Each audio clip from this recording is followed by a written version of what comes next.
US imposes new China visa curbs over alleged forced assimilation in Tibet. Experts have said about 1 million Tibetan children were being separated from their families and culture at state-run boarding schools.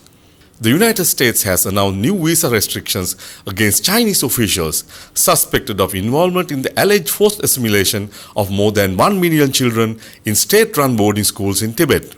US Secretary of State Anthony Blinken did not name the individuals involved but urged Beijing to end its coercive policies in the culturally distinct Far Western region.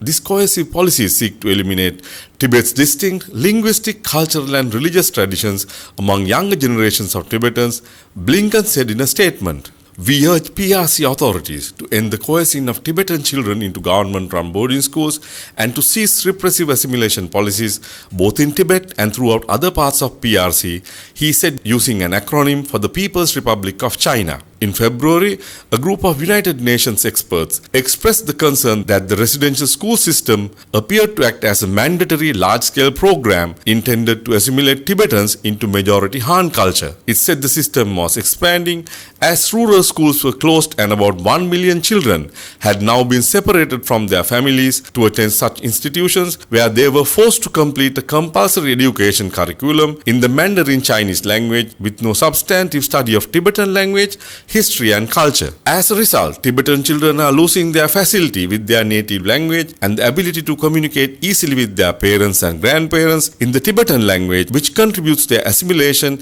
and erosion of their identity, they said in a statement. The latest visa restrictions come as Washington and Beijing attempt to repair a relationship fractured over issues from trade to the origins of COVID-19 pandemic, the treatment of mostly Muslim Uyghurs in the situation in Taiwan. Beijing dismissed the latest US move as meres that seriously undermine China-US relations. Li Pengyu, spokesman for the Chinese embassy in Washington, D.C., told the AFP news agency the schools were set up to cater to the needs of the local population. Boarding schools have gradually developed into one of the important modes of running schools in China's ethnic minority areas, and the centralized way of running schools effectively solves the problem of ethnic minority students' difficulty in attending school at a distance where the local people live scattered, he said. The US appointed veteran diplomat Uzra Seah as Tibet coordinator last December with a remit to promote substantive dialogue between China and Dalai Lama and push to protect the human rights and fundamental freedoms of the Tibetan people. The coordinator's office, which works within the State Department, was established by the Tibetan Policy Act of